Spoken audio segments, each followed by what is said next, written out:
বন্ধুরা, আজকে একটা নতুন গল্প নিয়ে আসলাম তোমাদের মাঝে। এটা সত্য এবং বাস্তব জীবনের ঘটনা। শেষ পর্যন্ত শোনার অনুরোধ রইল। শুনলে তোমার মধু চলে আসবে। দেরি না করে চলো শুরু করা যাক। আমি বললাম, ভাই, আমি যা করছি তুই আমাকে তা করতে। আমি অনেক দিনের উপোস। তোর দুলাভাই আমাকে অনেক দিন ধরে কিছু দেয় নাই। আমি খুব ক্ষুধার্ত, আমি খুব পিপাসিত। ভাই, তুই আমাকে একটু শান্তি কর, আমি তোর কাছ থেকে একটু শান্তি চাই। সে বলল, আপু, আমি তোমার আপন ছোট ভাই। আমি বললাম, ছোট ভাই তো কি হয়েছে? জীবনে এমন কিছু মুহূর্ত আসে তখন কে ভাই, কে বাবা, কে কাকা, তা ভাবার উপায় থাকে না। তখন একটিমাত্র জিনিস মানুষের বিবেকে কাজ করে, আর তা হল একটু শান্তি। প্লিজ ভাই, কথা না বলে তুই আমাকে একটু শান্তি কর। অনেক দিন ধরে আমার মনটা অশান্ত হয়ে আছে। আমার ছোট ভাইকে বাচ্চা মনে করে আমি সুযোগ দিয়েছিলাম। তারপর আমার ছোট ভাই আমার সাথে যা করল তা শুনলে বন্ধুরা তোমাদের মাথা ঘুরে যাবে। বন্ধুরা, গল্পটি অনেক অনেক ইন্টারেস্টিং। গল্পটি শোনার জন্য তোমাদের সকলের প্রতি আমার বিশেষ অনুরোধ রইল। বন্ধুরা, তোমাদের নিকট আমার ছোট্ট একটি অনুরোধ, তোমরা দয়া করে আমার চ্যানেলটি সাবস্ক্রাইব করে আমাকে সাপোর্ট করবে। হ্যালো বন্ধুরা, আমি উর্মিলা আক্তার ঘর্মি। আমার ডাক নাম ঘর্মি। আমার বর্তমান বয়স 25। আজকে আমি তোমাদেরকে যে গল্পটি বলবো সেটি আমার বাস্তব জীবনের গল্প। তখন আমার বয়স ছিল 19। আমি দেখতে অনেক সুন্দরী, লাবণ্যময়ী এবং আবেদনময়ী ছিলাম বটে। আমার ফ্যামিলিতে শুধুমাত্র আমি, আমার ভাই এবং আমার মা বাবা ছিলেন। মোট সদস্য সংখ্যা ছিল 4 জন এবং আমি ছিলাম সবার বড়। আমার ভাই ছিল আমার ছোট, তার বয়স ছিল 15। আমার ছোট ভাইয়ের নাম সাগর। সে ক্লাস 10-এ পড়ত। সে দেখতে অনেক কিছু ছিল। আমি তাকে খুব ভালোবাসতাম এবং স্নেহ করতাম।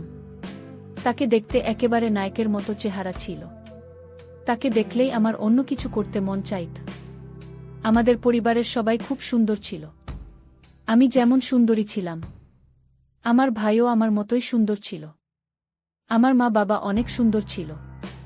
আমার ছোট ভাইয়ের চেহারাটা এতই কিউট যে তাকে দেখলেই আমার আদর করতে মন চাইত। মাঝে মাঝে আমি আমার বিয়ের আগে বিভিন্ন অজুহাতে তার সাথে বিভিন্নভাবে মজা করার চেষ্টা করতাম। বিয়ের আগে মাঝে মাঝে সে আর আমি একসাথে থাকতাম। প্রায় আমি তার কাছে থেকে ভিন্ন কিছুর স্বাদ নেওয়ার চেষ্টা করতাম। সে তখন খুব ছোট ছিল বিধায় খুব একটা বেশি বুঝত না। সে দেখতে অনেক সুন্দর হওয়ায় আমি তার প্রতি অনেক দুর্বল হয়ে গিয়েছিলাম, কিন্তু তা কখনো প্রকাশ করতে পারিনি। মনে মনে অনেকবার তাকে কাছে পেতে চেয়েছিলাম, তার সাথে ঘনিষ্ঠ হতে চেয়েছিলাম এবং তার কাছ থেকে অনেক ভালোবাসা পেতে চেয়েছিলাম, কিন্তু কখনো সাহস হয়নি বলার। কারণ সে তো আমার ছোট ভাই, যদি কাউকে বলে দেয়। যাই হোক বন্ধুরা, এভাবে কাটছিল আমার দিন। আমার যখন বয়স 10, তখন আমার বিয়ে হয়ে যায় আমার এলাকা থেকে অন্য একটা গ্রামে। আমার যেখানে বিয়ে হয় সেখান থেকে আমাদের গ্রামের দূরত্ব ছিল প্রায় 8 কিলোমিটার। বিয়ের পর আমি আমার শ্বশুর বাড়ি চলে যাই। সেখানে সংসার শুরু করি। প্রথম আমার স্বামী আমাকে অনেক ভালোবাসত। এমন ভালোবাসা দিত, মনে হয়েছিল যেন আমি স্বর্গে আছি। প্রথম যেদিন সে আমার কাছে আসতে চাইবে, তখন তো আমি খুব ভয় পেয়ে যাই, কারণ সে আমার থেকে বয়সে ছিল অনেক বড়। যেই কথা সেই কাজ। প্রথম দিন সে আমাকে এমনভাবে দিয়েছিল, আমার কাছে মনে হয়েছিল যেন আমার দম বন্ধ হয়ে যাওয়ার মতো অবস্থা হয়েছিল। বিয়ের 2-1 মাস আমার খুব ভালো লাগছিল। সে আমাকে খুব শুকিয়ে রাখছিল, কিন্তু এই সুখ আমার আর বেশি দিন রইল না। আমার কপাল খুবই খারাপ ছিল যে আমার বিয়ের কিছুদিন পরেই আমার স্বামীর গোপন একটি রোগ ধরা পড়ে, যার কারণে আমার স্বামী আমার কাছে ঠিকমতো আসতে চাইত না, আমাকে ভালোবাসতে চাইত না। আমার প্রতি তার কোনো ফিলিংস কাজ করত না, আর মাঝে মাঝে আমার সাথে খুব খারাপ আচরণ করত। আমার স্বামীর এই আচরণে আমি খুব কষ্ট পেতাম। আমি জানি না সে কেন আমার সাথে এরকম আচরণ করত। তার আচরণে আমি অনেক পরিবর্তন লক্ষ্য করি। আস্তে আস্তে তার সাথে আমার দূরত্ব বাড়তে থাকে। সে আর আগের মতো আমাকে ভালোবাসে না। রাত হলেই সে কোনো না কোনো অজুহাতে আমার কাছ থেকে দূরে থাকতে শুরু করে। আমি যখনই তার কাছে যেতাম, ভাবতাম আজ তার সাথে সময় কাটাব। আজকে আমরা স্বামী স্ত্রী মিলে একটু রোম্যান্টিক সময় পার করব। কিন্তু আমি চাইলে কি হবে? তাতে তার কোনো সাড়া পাইনি। আমি যতই তার কাছে যেতে চাইতাম, সে আমার কাছ থেকে বিভিন্ন অজুহাতে অনেক দূরে থাকতে শুরু করল। সে এখন আমাকে বিন্দুমাত্র সময় দেয় না। তার আচরণে এতটা পরিবর্তন দেখে আমি খুব বিস্মিত হই। আমাকে ভালোবাসার তার মধ্যে কোনো আকাঙ্ক্ষা নেই। রাতে কিংবা দিনে সে কখনই আমার সাথে আকর্ষিত হওয়ার চেষ্টা করত না। আমাকে সবসময় সে ইগনোর করতে শুরু করল। তার এসব দেখে আমার মনে অবস্থা আরও খারাপ হতে লাগল। তারপরেও আমি ভালো ছিলাম। যাক, শত হলেও সে তো আমার স্বামী, আজ আমাকে ভালোবাসে না, কিন্তু কাল তো ভাসবে। একদিন আমি ভাবলাম, যেহেতু তারা আমার প্রতি কোনো টান নেই, আজকে তাহলে আমি তাকে আমার প্রতি আকৃষ্ট করার জন্য তাকে আমি নিজেই উদ্বুদ্ধ করব। আজকে আমি তার কাছ থেকে আমার অধিকার আদায় করে নেব। সেদিন রাতে আমি অনেক চেষ্টা করার পরেও তার কাছ থেকে আমি কোনো রেসপন্স পাইনি। সেদিন রাতে আমি অনেক কষ্ট পেয়েছিলাম। কষ্ট পেয়ে আমি চুপ করে আমার রুমের এক পাশে বসেছিলাম। হঠাৎ টেবিলের মধ্যে একটি ডাক্তারি রিপোর্ট দেখতে পেলাম। রিপোর্টটি দেখে আমার মাথা ঘুরতে শুরু করল। সেখানে পরিষ্কার করে লেখা ছিল যে আমার স্বামীর বিশেষ হরমোন একেবারে শেষ হয়ে গেছে। সে আর কোনো দিন আমাকে সুখ দিতে পারবে না। রিপোর্ট দেখে আমি যে কি করব বুঝে উঠতে পারছিলাম না, কারণ আমার স্বামীর বিশেষত্ব নষ্ট হয়ে গেছে। এখন আমি কোনো আশায় থাকব? কিভাবে আমি তার সংসার করব? তার যে সমস্যা, সে তো আর কোনোদিন আমাকে সুখ দিতে পারবে না। আমি আমার জীবনের কথা ভাবতে ভাবতে অনেক কান্না করেছিলাম। এখন আমার কি হবে? কারণ আমার সবেমাত্র জীবন শুরু। স্বামীর ভালোবাসা, আদর, সোহাগ ছাড়া আমি কিভাবে থাকব? স্বামীর আনন্দ সুখ না নিয়ে আমি কোনোভাবেই থাকতে পারব না। এই ভেবে আমি অনেক কান্না করতে থাকি, কিন্তু কাউকে কিছু বলতে পারি না। মনে মনে ভাবলাম, এভাবে আমি আর স্বামীর সংসার করব না। যেই স্বামী আমার মন বোঝে না, যে আমাকে ভালোবাসা দিতে না পারুক, অন্ততপক্ষে মনের একটু শান্তিতে দেবে। তাই স্থির করলাম, আমি আমার বাপের বাড়ি চলে যাব। তারপর একদিন আমার ছোট ভাই আমাদের শ্বশুর বাড়িতে আসে বেড়াতে। বেড়াতে এসে দেখে আমার ছোট ভাই। আমার মনের অবস্থা একেবারেই খারাপ। আমি বললাম, আপু তোমার কি হয়েছে? আপু বলল, কিছু হয় নাই, আর শুধু কাঁদে। আমার ছোট ভাই ভেবেছিল মনে হয় আব্বু আম্মুর কথা মনে পড়ছে, তাই আপু কাছে।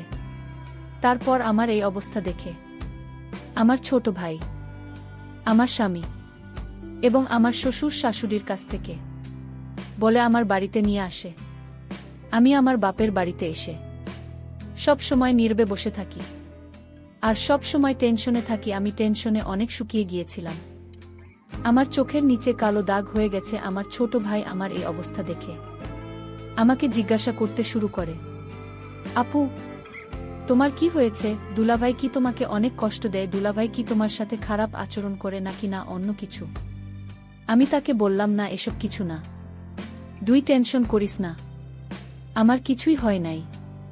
আমি আমার ছোট ভাইকে বললাম, ভাই আমি তোদের বাড়িতে বেশ কিছুদিন থাকব। আমার ছোট ভাই বলল, আপু কিছুদিন কেন? এটা তোর বাড়ি, তুই আমাদের এখানে সারা জীবন থাকবে। ভাইয়ের কথা শুনে মনে অনেক শান্তি পেলাম। মনে চিন্তা করলাম, আমার ভাই যেহেতু আমার জন্য পাগল, আমি আমার স্বামীর কাছ থেকে যা পাইনি আমি আমার ভাইয়ের কাছ থেকে তা নেব। ভাইয়ের সরলতা, মিষ্টি ব্যবহার, উদারতা যেন আমাকে অনেক পাগল করে ফেলছে। আমি যে অনেক দিনের ক্ষুধার্ত। একদিন বিকেলে ছাদে বসে ভাবছিলাম আমার কি হবে এখন, আর কান্না করেছিলাম। ঠিক তখনই আমার ভাই সেখানে চলে আসে। আমার কান্না দেখে সে আমার পাশে বসে আমার চোখের জল মুছে দেয়, আর আমার কাছে কান্নার তো কণ্ঠে জানতে চায়, কি হয়েছে আপু, আমাকে একটু বলবেন? আমি লজ্জায় কিছু বলতে পারছিলাম না। তারপরেও সে অনেক জোর করার পর আমি তাকে বলি যে, বাইরে তুই আমার ছোট ভাই, তোকে যে আমি কি করে বলি? তো দুলাভাই আমাকে আর তেমন ভালোবাসতে পারে না। তার অনেক সমস্যা, তার অনেক বড় সমস্যা। তারা আমাকে ভালোবাসার মতো কোনো ফিলিংস থাকে না। সে আমাকে কোনোভাবেই কোনো তৃপ্তি দিতে পারে না। সে আমাকে কোনোভাবে সুখী করতে পারে না। এখন আমি কি করি বল ভাই? এই দুঃখ কি কারো কাছে বলা যায়? আমার মুখ থেকে এরকম ধরনের কথা শুনে আমার ভাই প্রথমে একটু চুপ হয়ে যায়। আমার ছোট ভাই যদিও বয়সে আমার থেকে ছোট, তার বয়স প্রায় 16-17 কাছাকাছি। সে সব বোঝে। সে কিছুক্ষণ চুপ করে থাকার পর বলল, আপু দুলাভাইকে ডাক্তার দেখাও। আমি বললাম অনেক ডাক্তার কবিরাজ সব দেখিয়েছে, কিন্তু কোনো কাজ হয় নাই। বিয়ের আগেও নাকি তার এরকম সমস্যা ছিল। তারপর অনেক ডাক্তার দেখিয়ে সে কোনোরকম ভালো হয়েছিল, কিন্তু ডাক্তার বলে দিয়েছিল যে আপনার যদি পরবর্তীতে এই রকম সমস্যা হয় তাহলে আর ভাল হওয়ার সম্ভাবনা নেই। আমি আমার ছোট ভাইকে বললাম, বাইরে সে আর কোনোদিনও আমাকে সে সুখ দিতে পারবে না।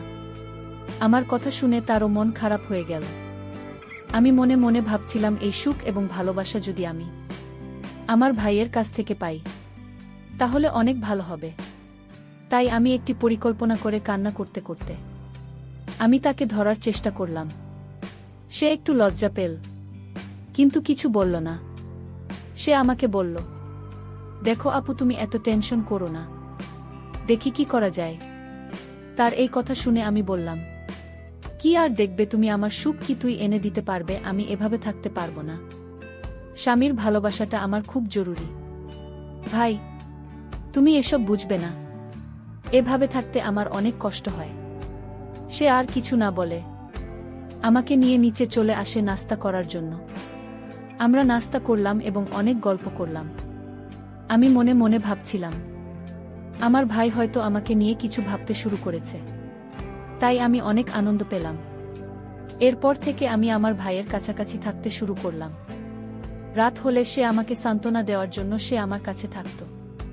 আমি তো আমার ভাইকে ছোট বাচ্চা মনে করতাম, আর সেও আমার কাছাকাছি থাকতে পছন্দ করত। প্রতিদিন রাতে আমি আর আমার ছোট ভাই একসাথে ঘুমাই, কিন্তু আমার তো রাতে ঘুম আসতো না। শুধু চোখে মনে অন্য কিছুর বাসনা। চোখের আমার পাশে আমার আপন ছোট ভাই শুয়ে রয়েছে। মাঝে মাঝে তার প্রতি লোভ চলে যায় ভাইয়ের, তবে যৌবন প্রতি আমার লোভ চলে যায়। মনে হচ্ছে যেন আমি মোমো, আর সে আগুন। তার পাশে শুতে আমি যেন গলে যাচ্ছি এবং তাকে বারবার ছোঁয়ার চেষ্টা করছি, বাট মনের মধ্যে কিছুটা ভয় করছিল। কিছুক্ষণ পর আমি অনুভব করলাম আমার ছোট ভাই ঘুমিয়ে পড়ল, কিন্তু আমার তো ঘুম নাই। যখন অনুভব করলাম সে ঘুমিয়ে পড়েছে, তখন আমি তাকে নিয়ে এক অন্যরকম অনুভূতি নেওয়ার চেষ্টা করলাম। আমি যখন তাকে নিয়ে অন্যরকম কিছু করছিলাম তখন আমি লক্ষ্য করলাম সে ঘুম থেকে উঠে গেছে। সে ঘুম থেকে উঠে বলল, আপু তুমি আমার সাথে কি করছো? আমি বললাম, ভাই আমি যা করছি তুই আমাকে তা করতে। আমি অনেক দিনের উপোস, তোর দুলাভাই আমাকে অনেক দিন ধরে কিছু দেয় নাই। আমি খুব ক্ষুধার্ত, আমি খুব পিপাসিত। ভাই তুই আমাকে একটু শান্তি কর, আমি তোর কাছ থেকে একটু শান্তি চাই। আমি বললাম, আপু আমি তোমার ছোট ভাই। আমি বললাম, ছোট ভাই তো কি হয়েছে, জীবনে এমন কিছু মুহূর্ত আসে তখন কে ভাই, কে বাবা, কে কাকা তা ভাবার উপায় থাকে না। তখন একটিমাত্র জিনিস মানুষের বিবেকে কাজ করে, আর তা হল একটু শান্তি। প্লিজ ভাই কথা না বলে তুই আমাকে একটু শান্তি কর। আমার ছোট ভাইকে আমি বাচ্চা মনে করে তার সাথে আমি একটু রোমান্টিক করতে গিয়েছিলাম। সে যখন প্রথম আমাদের ওখানে আক্রমণ করেছিল তখন আমার কাছে মনে হয়েছিল আমার দম বন্ধ হয়ে যাচ্ছিল। আমার মনে হয়েছিল একটি প্রলঙ্কারী ঘূর্ণিঝড় বয়ে গিয়েছিল, আমার সব কিছু দুমড়ে মুচড়ে ফেলেছিল। সেদিন সে আমাকে অনেক সুখ দিয়েছিল বন্ধুরা। তার কিছুদিন পর বন্ধুরা আমি আমার স্বামীকে ডিভোর্স দিয়ে দিই এবং আমি আমার ছোট ভাইকে স্বামীর মতো গ্রহণ করতে থাকি। বন্ধুরা, যে স্বামী না পারে কোনো মনের সুখ দিতে, না পারলে অন্য কিছু, তার সাথে তো আর যাই হোক কেন সংস্কার হয় না। সবকিছু বাদ দিয়ে বন্ধুরা এখন আমি আমার ছোট ভাইকে সবার অন্তরালে স্বামীরূপে গ্রহণ করে নিলাম। আমি জানি না আমার এই জীবন কতদিন চলবে বন্ধুরা, আমি ভুল করছি, নাস্তিক করছি, তা আপনাদের উপর ছেড়ে দিলাম। নিশ্চয়ই আপনারা কমেন্ট করে জানাবেন। বন্ধুরা, আজকে এই পর্যন্তই, আবারও আসব তোমাদের মধ্যে নতুন কোনো ভিডিও নিয়ে। ভিডিওটি যদি তোমাদের ভালো লাগে তাহলে একটি লাইক দাও।